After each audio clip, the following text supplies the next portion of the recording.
Programme में आपका बहुत स्वागत है दोस्तों।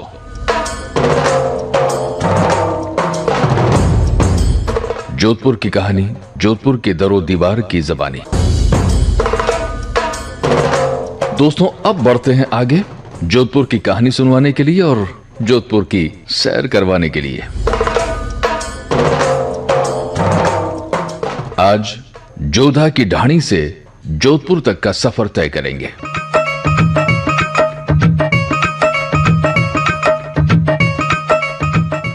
मैं जोधपुर हूं।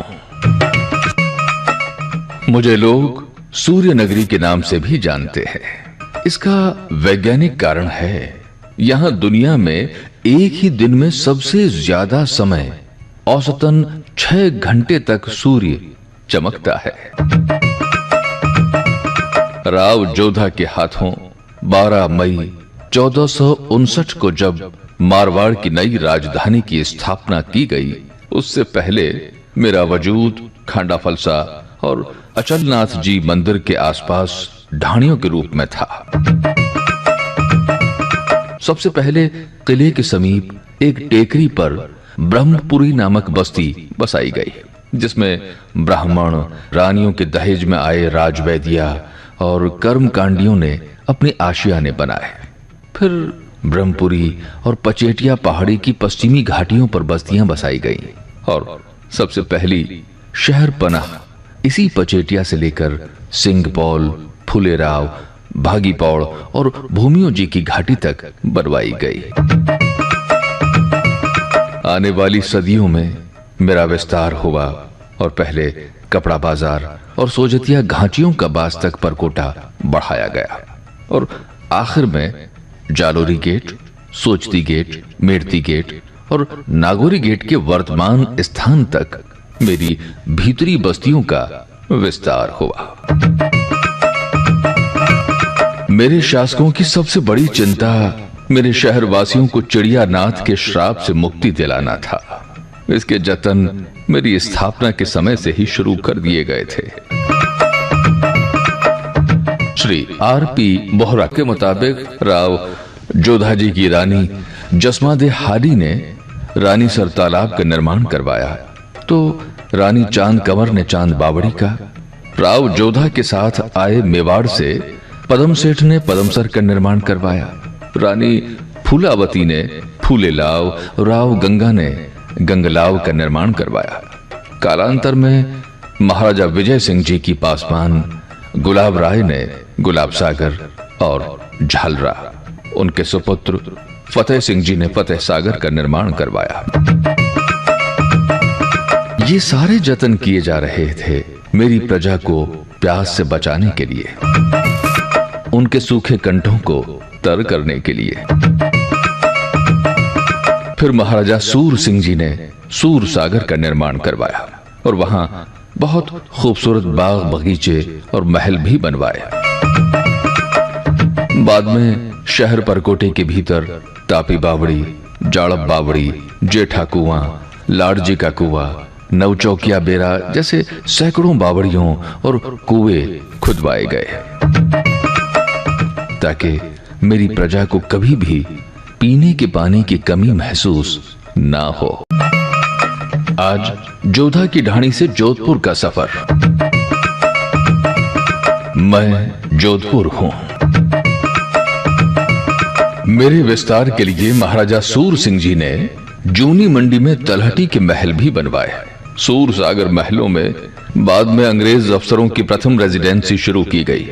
वहीं उनके बाद के शासकों महाराजा विजय सिंह जी ने जहां गंगलाव का उद्धार कराया, तो बाल किशन लाल कुंज बिहारी जैसे मंदिरों का निर्माण करवाया। राजा मान सिंह जी ने नाथ संप्रदाय के गुरुओं के लिए महामंदिर की स्थापना कर उसे एक ऐसे स्थल की मान्यता दे दी जिसमें सिर्फ नाथ संप्रदाय के ही कायदे कानून चला करते थे। महाराजा तखत सिंह जी ने रेलवे की शुरुआत की तो बिजली घर भी बनवाया,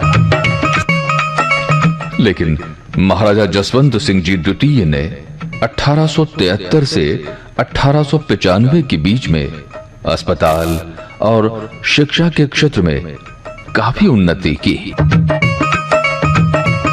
तब राय का बाग पैलेस, रेजिडेंट के बंगलों आदि का निर्माण हुआ। वर्ष 1910 में महाराजा सरदार सिंह जी ने सरदार मार्केट की नींव रखी और घंटाघर का निर्माण करवाया।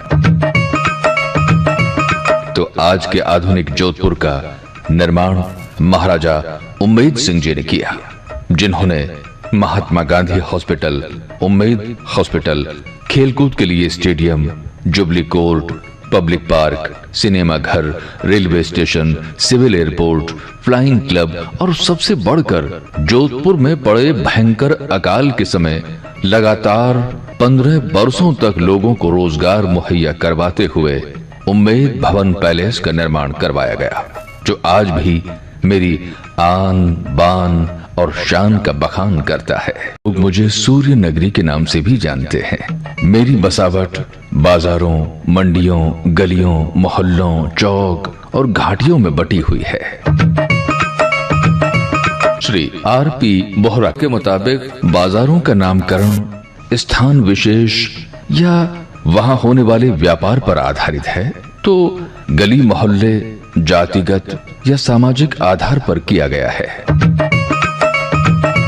इन्हीं गली मोहल्लों के बीच में चौक, चौराहे, चबूतरे और हथाइयां भी उन्नत सामाजिक व्यवस्था की पहचान दिलाते हैं। मेरे दामन में बिछी बाजारों, मंडियों और व्यावसायिक स्थलों के नाम कुछ इस तरह से हैं: आडा बाजार, सराफा बाजार, कपड़ा बाजार, तंबाकू बाजार, त्रिपोलिया बाजार, कटला बाजार, हाथीराम का ओटा, जवेरी बाजार, गिरदी कोट, गांछा बाजार, मिर्ची बाजार, चूड़ीगर बाजार, क्या क्या नाम गिनवाऊं। इसी तरह मंडियों के नाम धान मंडी, घास मंडी, जूनी मंडी, दूध मंडी, जिसे चौहटा भी कहते हैं, ये नाम रखे गए थे।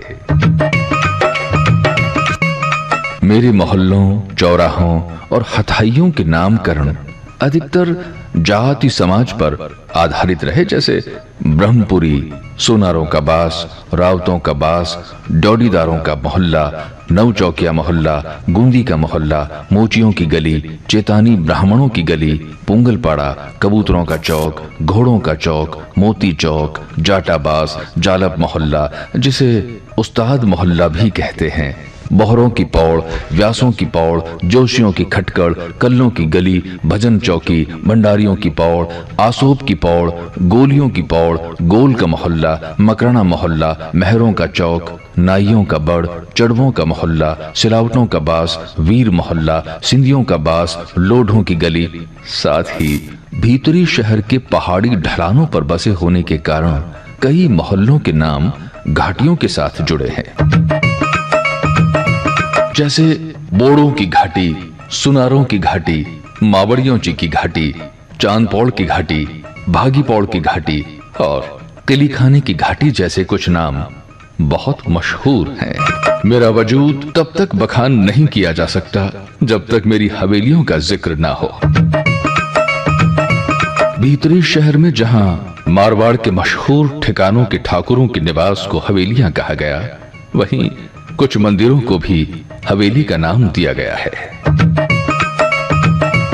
जैसे बाल कृष्ण लाल की हवेली, ठाकुरों की हवेलियों में पाल हवेली, पोकरण की हवेली, आसोब की हवेली, निम्बाज हवेली, चाणोद हवेली, सुरायता हवेली, कल्लों की हवेली, मनिहारों की हवेली, भुरट हवेली, रायपुर हवेली, पूर्व मुख्यमंत्री बरकत मियां की हवेली, भैया जी की हवेली, त्रिपोलिया स्थित राम सिंह की हवेली, रास हवेली, पुष्य नक्षत्र हवेली, जोशियों की हवेली, आहोर की हवेली, मुड़ायतों की हवेली, पुरोहितों की हवेली और फतेहपौल के पास इंद्रराज सिंघवी की हवेली।